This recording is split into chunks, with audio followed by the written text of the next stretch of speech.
You're watching The Sports Objective, the podcast for Pirates.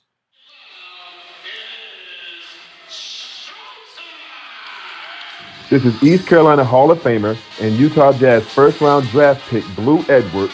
You're listening to Pirate Basketball Overtime on the Sports Objective, your home for the best East Carolina hoops coverage. Put your crossbones up and lean side to side.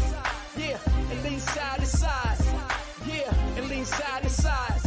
Come on, yeah.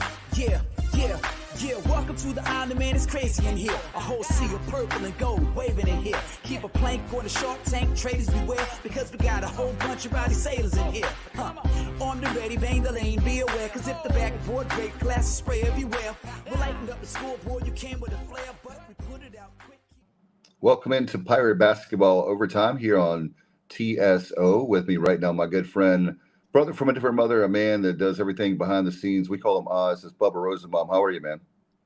I'm doing well, Dave. And last night at Williams Arena, Minji's Coliseum, it was deja vu as the Pirates once again dug a 15-plus point deficit. Last night it was 17 at 52-35 with about 17 minutes to play. But despite still trailing by double figures right there around the 10-minute mark, the Pirates really started making some shots. Quentin DeBunge was the one that really stood out the most after not having done much offensively in those first two games. He had 17, and I know we'll go over the team numbers as well as the individual numbers here in a little bit.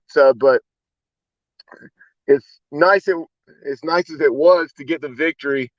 I tell you, there are things you got to figure out, because if you keep digging, 15, 17, 19-point deficits, once you play better competition, it's going to catch up with you. And that's what I loved hearing from Coach Schwartz afterwards. Yes, he was happy about the 9-point win, but he said, we got to figure this out.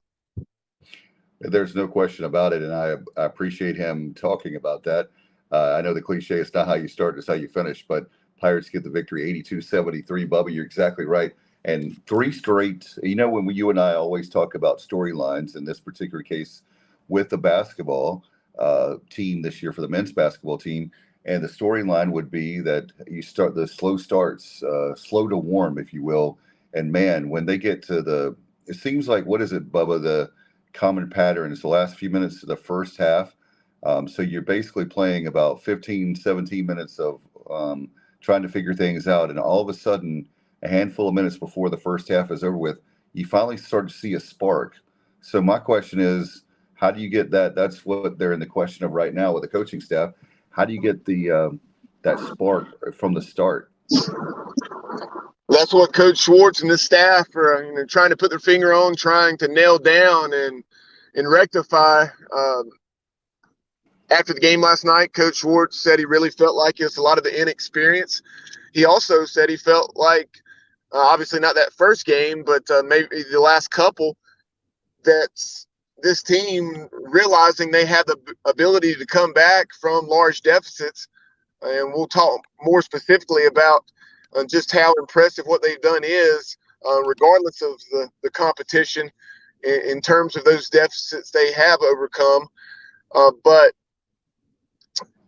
Coach Schwartz really felt like the guys, perhaps knowing what they could do if they dug a deficit, that probably factored in. And then also just the way we've produced in the second half and the way we've found a way to make shots, that instead of working the ball inside early in the game to create those solid 3-point opportunities, that we just start taking some ill-advised shots early in the shot clock and jacking up threes, as opposed to getting some paint touches and then kicking the ball out, be it from Luigi or from Ezra Sarr or whoever. Yeah, we've got to. Yeah, I think, Bubba, one of the things I was thinking about was the fact that I pretty much forget that this team is, or a good portion of them, are brand new. So not only that, but you have the guys that I think was 6 guys that stayed on from Dooley's teams that are now trying to figure things out with the new guys. So I'm not trying to make any excuses. I just think the chemistry is like I was thinking about in the green room. It's like you have like parts to an engine like lying around, but you got to put that engine together. Or if you want another cliche or analogy, I should say, is like puzzle pieces of a puzzle you're trying to put together. So in hockey, Bubba, they have like the different lines. There's usually 4 lines of guys that are playing. Well, in basketball, it's starting 5, and you got different guys you have in the rotation. And I think that's what's going to be interesting to see as we go down the uh, throughout the season is to see what's starting 5 and to see what guys are rotating in and out. Don't you think?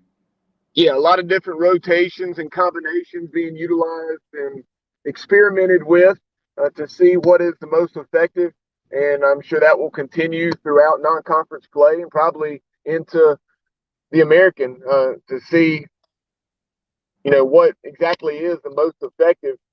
And, taking a look at some of the numbers from this game, we talk about the comebacks.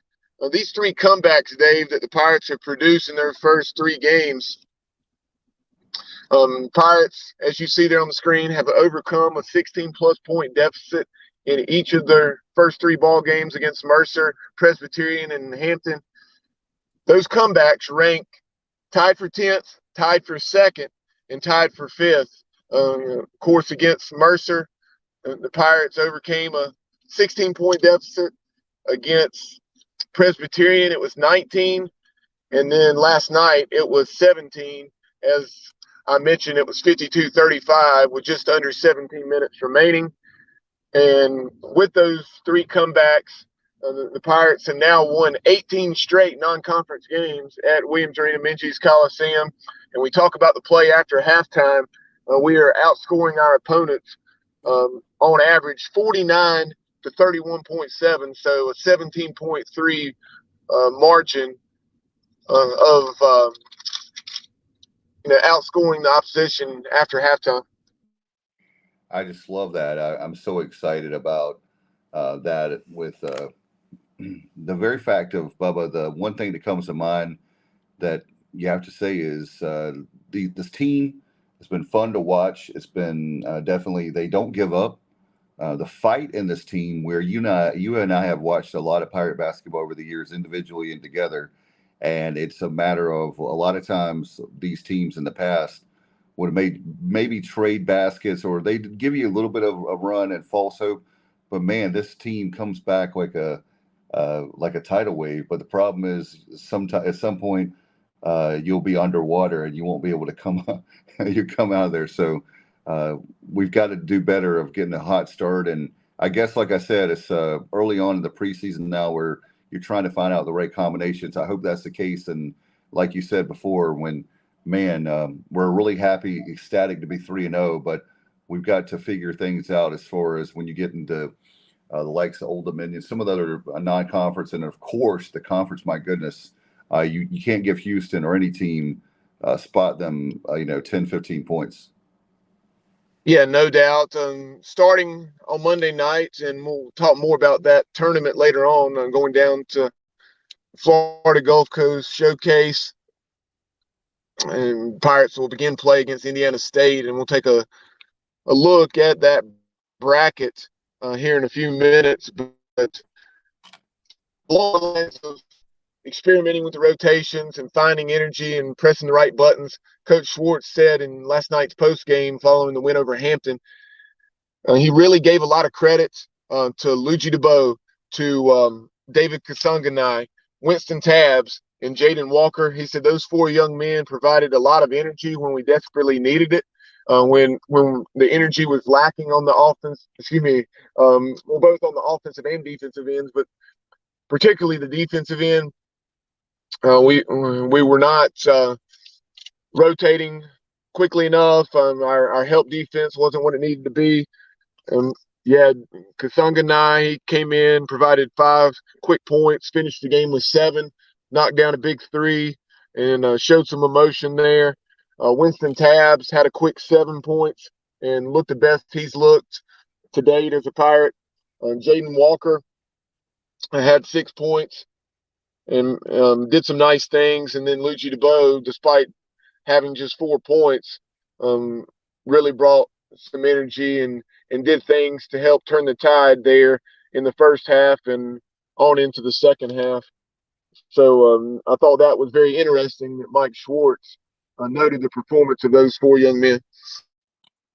Yeah, no doubt about it. And I'm really proud of those guys. And, Bubba, something we talked about on Saturday in a group text is the fact that remember when, even though it was not last night, but Saturday gave us a chance. Unfortunately, when it was unfortunate that Brandon Johnson, we obviously don't want him to be sick, but it was the next man up mentality. And these guys, they need quality minutes, and they were able to get some. And then you have last night you have the big win, 82-73, and then we'll be talking in a little bit about our big road trip, the preseason tournament to Florida, and the big tournament and the men's Gulf Coast Showcase coming there, and I think it's Estero, Florida, but that'll be starting on Monday. We'll talk more about that. But this game, one of the confusing things is, I love the voice of the Pirates very much, Jeff Charles, and I had to pay, not because of him, I had to pay close attention, Bubba, because it was Pirates against Pirates.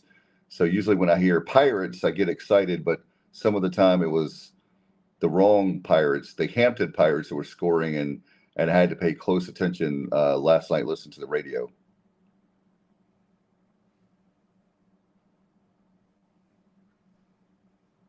They had a graphic.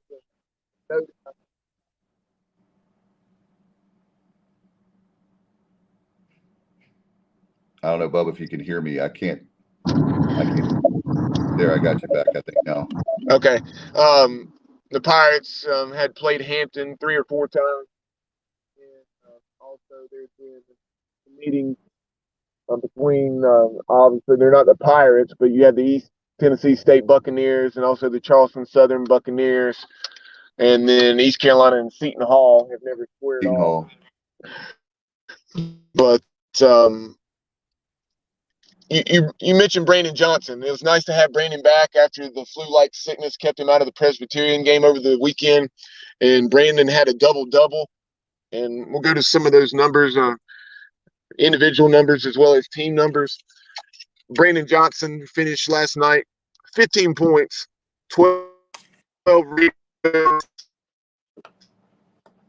and did not have on the arc, but another terrific game from Brandon Johnson, and as he had 50 points and 12 rebounds in 29 minutes, coming off that flu-like sickness. And then I mentioned Quentin DeBouge's production, and most of that was in the second half.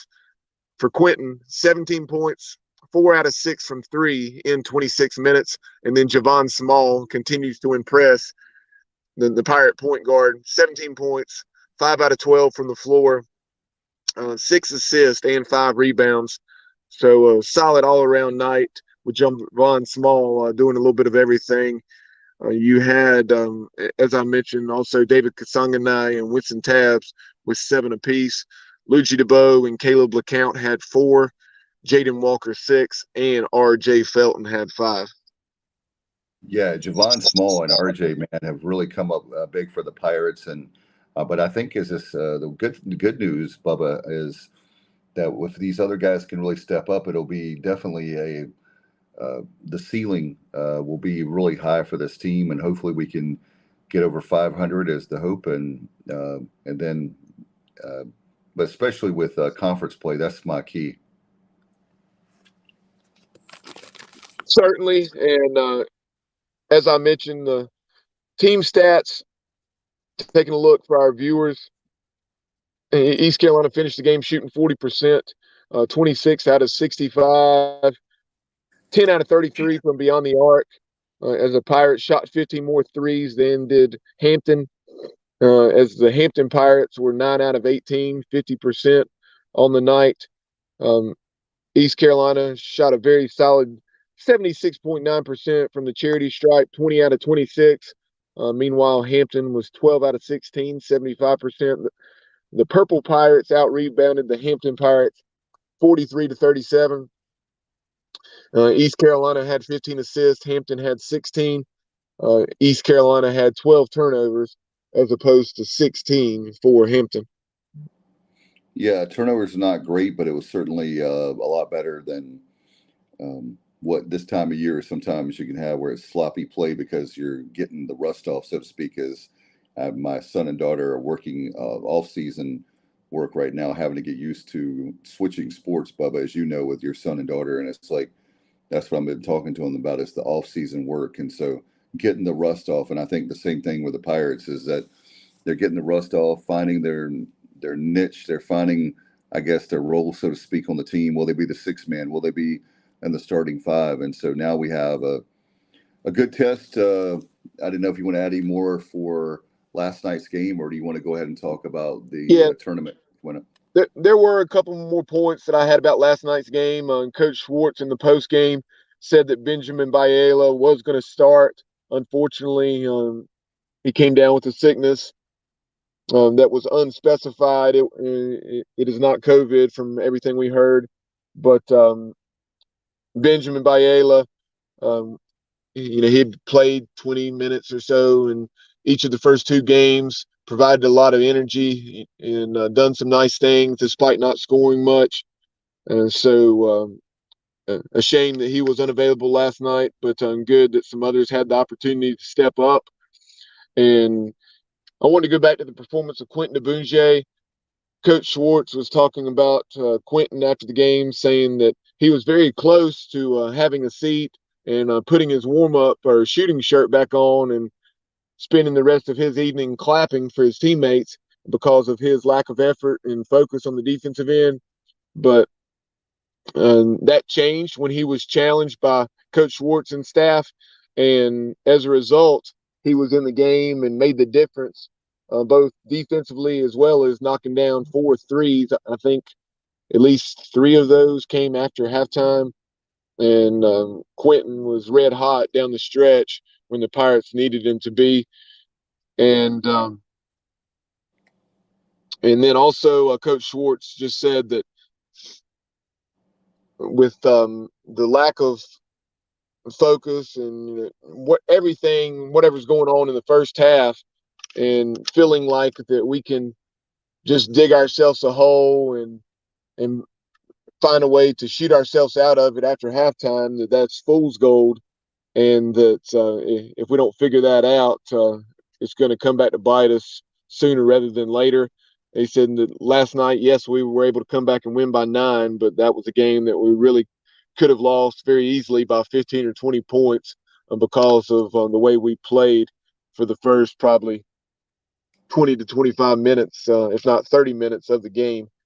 But those are the main things. And one thing that I found very interesting, not necessarily just about last night's game, but this year college basketball in general, and it's good to see because it's kind of been a pet peeve of mine over the last several years, and that is the flops that you would see, and yeah, guys just flat out throwing themselves backwards to get a call.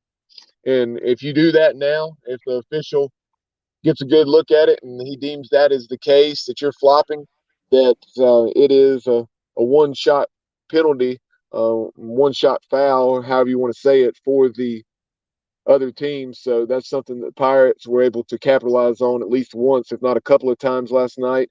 And I believe Hampton took advantage of it a time or two as well. it's one of the rules committee, and the only issue is that well, I mean, what I was going to say is it doesn't count as a personal foul or a technical foul, but it could be the foul shot plus the ball, right, Bubba? I believe that's correct as far as a shot in the ball. Yeah. So in other words, it doesn't count as a personal foul or a technical foul. However, it doesn't count towards that, but it still could be a momentum swing of 4 points potentially, and that and when you're fighting and you're a new team and all that I mean that really, in other words, we're not a blue blood team where we've got an established program where we should be blowing people out by 30 or 40 points in some of these non uh, preseason games. It's a matter of we're fighting for wins every single night. In the non-conference, we can't afford to lose a single game in non-conference, even though I'm sure we will. It would be nice if we could go undefeated in non-conference play before we go to the American. Yeah, and as I mentioned earlier, non-conference games in Williams Arena Minji's Coliseum, no, the majority of those games haven't been against stout competition. But if you look back through East Carolina's basketball history, and that's something that we were saying with under the previous regime, people wanted to laugh about some of those non-conference wins. Well, some of those teams weren't as bad as people thought they were, for one, and two, even though they weren't top 100, top 150 teams, they're teams that we've historically struggled with, be it UNC Wilmington or whoever. And it was great to see us take care of business the way we're supposed to in those games. And even though it's been interesting thus far through 3 games this year, having faced a 16-plus point deficit in each of the first 3 games, we still found a way to take care of business and win 3 games that we were supposed to win. And with this young team that has so many unproven pieces, guys that just are flat out doing things for the first time at the Division I level, that says a lot about Coach Schwartz and his staff and the guys buying in that they're finding a way to battle back from 15, 16, 19 point deficits. No question, Bubba. I'm really proud of the team, and like I said, it's going to be, not to repeat myself, but it's good to start. We could easily be 0-3, as you know. So 3-0, we move on, and if you're ready, we can talk about the Gulf Coast Showcase. I think that I'm really happy with this tournament. I think that one of the things that I'm happy about is that great place to play. Maybe they can recruit, but I love these preseason. I know it's the same way with bowl games or football. For me, I love these preseason tournaments for basketball. It gets me really in the mood, and this is right before Thanksgiving next week. And hey, you're in the great state of Florida. No doubt, awesome trip for our guys to travel down to the Gulf Coast to face some very quality opponents. No household names, but you have on East Carolina's side of the bracket, the Pirates will begin play with the Indiana State Sycamores. Obviously, when you think of the Indiana State Sycamores, you think back to the 1970s and the late 70s with Larry Bird, when he had the Sycamores playing Magic Johnson and Michigan State for an NCAA title. But the Pirates will play against the currently 2-0 Sycamores, trying to look at their schedule very quickly to see if they play between now and then. I don't believe they do, but or they may actually play tonight against North Dakota State. But Indiana State, as I mentioned, is 2-0 going into tonight's matchup with the North Dakota State Bison. The Sycamores defeated Green Bay. That's Wisconsin Green Bay. I think they just now go by Green Bay, and they defeated them 80-53, so a 27-point win. And then they also defeated Ball State out of the MAC 83-71. So a 2-0 start with a couple of double-digit wins for the Indiana State Sycamores, who will be the Pirates' 4th game of the season on Monday. That will be a 1:30 tip-off on Monday afternoon down in Florida. No doubt about it, Bubba. It's going to be fun to see that. I wish we could be there, but it's hard with this time of year with this particular week for me. But great that, by the way, 11-20 for Indiana State last year, but I think they're going to be a lot better, as you said, the 2-0 start. And then the fact that if you're wondering how you can watch it, well, it's not going to be on ESPN Plus. It's Flow Sports, and this particular case, Flow Hoops. And to let you know, it's like $29.99 a month, or you can get it for, I think, for the whole year. But get this, Bubba, not to get too far ahead of ourselves, the Pirates will have 3 games in this tournament. So we have 3 games that you'll get there, plus one of the War on the Shore we have at UNCW, and they're also on Flow Hoops. So you get 4 games, and after the Wilmington game, I'll probably cancel it, but go ahead, and if you want to get it, it's the same thing, just like if you have ESPN Plus, you're paying for it to pay-per-view, if you will, and this particular case, Flow Hoops is the way to go if you want to watch your Pirates. It really is, and And for the Pirates, if they are victorious on Monday afternoon against the Sycamores of Indiana State, they will advance to play on Tuesday, and I believe that looks to be 5 o'clock. And if the Pirates lost against Indiana State, they would play on Tuesday at 11 o'clock, and Right. that would be against either Toledo or Missouri Kansas City, UMKC, taking on the Toledo Rockets And I on don't know the on Monday, and that's the first game of the event at 11 o'clock. And Toledo's off to a 3-0 start, and man, do they put up some points. The Toledo Rockets, listen to this, they beat Valpo 85-70, well, UAB 93-85, and Oakland 112-90. So they are scoring 97 points a game. yeah, there you go. And I can't do the math like you can, but it's high enough to know that's a lot of points. And by the way, Bubba, last year, Toledo out of the MAC 26-8, so they had amazing ride, and they lost to Akron, by the way, which denied them a bid to the big dance. But I tell you what, don't count out Toledo this year. They're going to make a big run, I'm sure, in the MAC. And again, good competition for the Pirates. And this is good to see with this. I think it's great, the non-conference schedule we have, including this preseason tournament.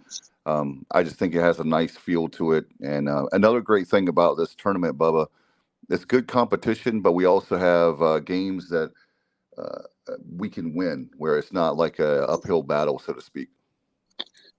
On the other side of the bracket, and speaking of some of those teams, the Pirates could play in game 3 of the tournament, be it in the championship or in a third or seventh place game.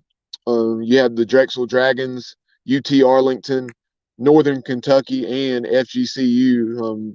Of course, Florida Gulf Coast. And just off the top of my head, I'd say the top team on that side of the bracket is Northern Kentucky. Northern Yep. Kentucky was victorious against the Cincinnati Bearcats. A big regional matchup there, not very far at all, separating those two programs there, as NKU is just across the river from UC, and they were able to take down Wes Miller and his Bearcats 64-51 on Wednesday night. No doubt about it. And like I said, it's going to be good competition with the Pirates, and it'll be good for us to be able to. This will be a true, I hate to say it, but it's a true test for this Pirate team. And like we talked about, several times in the show, Bubba, we can't get behind these teams in this tournament. And I don't care who it is. I don't care what their record was last year. You can throw that. And sometimes, Bubba, as you know, these teams, when you're in a tournament, it's like a whole different season, so to speak. And some guys just thrive on a tournament. I think Americans love a tournament and a playoff. And so these guys, they really showcase their talents, and maybe they step up their game. I hate to use that term, but when it comes to a tournament, some of these guys will, shoot the lights out, where normally they might have average numbers, and their numbers might be a little bit inflated because they love tournaments. Yeah, it's great for the team. Another situation, going on the road to play 3 games in as many days, and tournament play is a different animal. And being at a neutral site, a lot of times you're not going to have very much of an atmosphere. You're going to have smaller crowds, and Right. so being down in Florida, a good bonding experience for these youthful Pirates, and a great opportunity for them to play some games against solid competition. 3 basketball games in less than 72 hours, and hopefully the Pirates will be able to come back with some wins, and who knows, maybe be 6-0 or 5-1. But we're definitely, if we're going to have a chance to win the thing, we have to shore up some things that we've seen issues with so far. I'm very excited about the 3-0 start, but like Coach Schwartz said, um, I'm well aware of what can happen if we don't get some things rectified. No doubt. And next up is, like we said, Indiana State on the clock on Monday. So it's good that we have a few days. I know they'll have a travel day in there, and it's good to rest their legs, knowing that we have, like you said, Bubba, 3 games in the 72-hour period. And by the way, here's another thing, Bubba, I want to mention to fans is that you and I are nerds when it comes to sports nerds, that is. And for those of us that are in the Greenville area, we have the Saturday after Thanksgiving, there is a big game at Old Dominion, which is not too far away from Greenville, a couple hours away, 2 or 3 hours away, depending on where you are in the Greenville area. And man, that would be a great game to get a lot of Pirates up there in Norfolk. Yeah, it would, Dave. And then also, this is basically a month down the road, but on Saturday, December 17th. I knew you were going. I knew you were going Yeah, to mention that. Yep.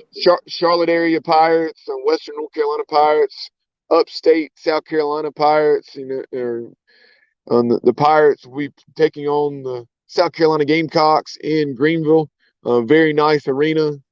Great opportunity to play a winnable game against an SEC opponent.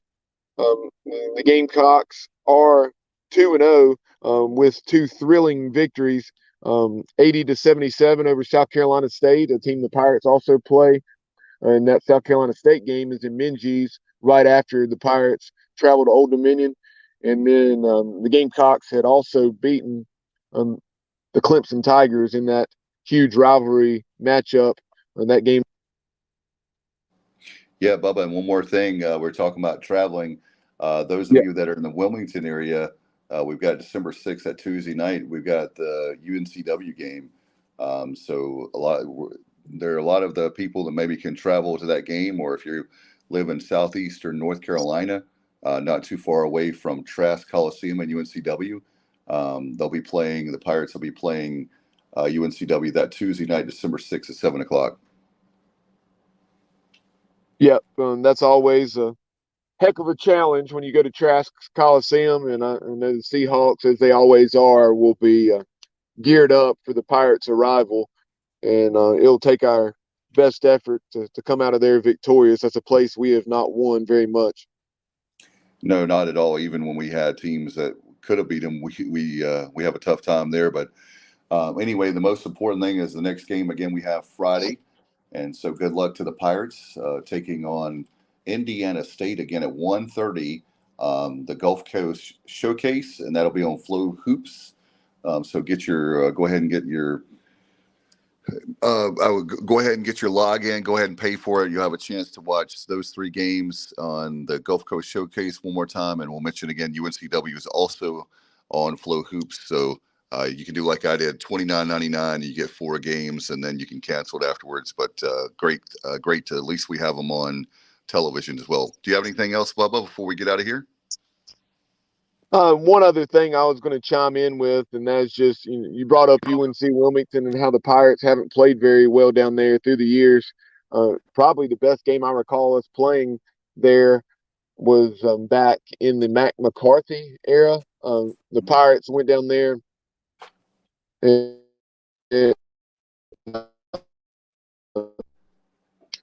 I think James League and Brock Young and company knocked down a lot of threes that night and really lit up the Seahawks, scoring, I think, close to 100 points. And I think that was probably the best game we've ever played at Trask Coliseum.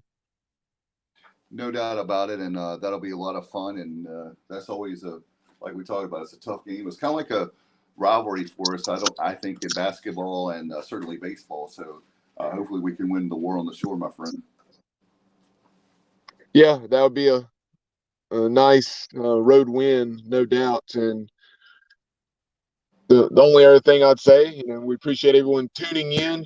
We appreciate your support of the program. Follow us on social media, on Twitter and TikTok, or actually just on Twitter now at the Sports OBJ, on TikTok and Instagram at the Sports Objective. And then also like and follow our Facebook page and subscribe to our YouTube channel as we're approaching 700 subscribers. Encourage your friends if they follow the Pirates, maybe even they already listen to the show but aren't subscribed on YouTube. Encourage all Pirates to subscribe to our YouTube channel. We greatly appreciate it. No doubt. And again, one more time, 82-73, the Pirates win on our Pirate Basketball Overtime, where they beat the Hampton Pirates And we've got a lot of great programming. Good luck to the Pirates on Saturday for Senior Day. Get your tickets, ecupirates.com or 1-800-ECU. They had sold a little over 40,000 seats, and hopefully we can get more for Holt Nailers and Miles Berry and also X-Man Xavier Smith. We can get them to send them out the right way, and hopefully we can get a big victory as the Pirates take on Houston at 2 o'clock at Dowdy-Ficklen Stadium. All right, for Bubba Rosenbaum, I'm Dave Richmond. You've been watching, and that will be Pirate Basketball Overtime here on TSO. Good night, everybody, and as always, go Pirates! Put your crossbones up and lean side to side. Yeah, and lean side to side. Yeah, and lean side to side. Come on, yeah. Welcome to the island, man. It's crazy in here. A whole sea of purple and gold waving in here. Keep a plank on the Shark Tank, traders beware, because we got a whole bunch of rowdy sailors in here. You're watching The Sports Objective, the podcast for Pirates. Like and follow our Facebook page and subscribe to our YouTube channel. As always, we appreciate you listening to the show, and go Pirates!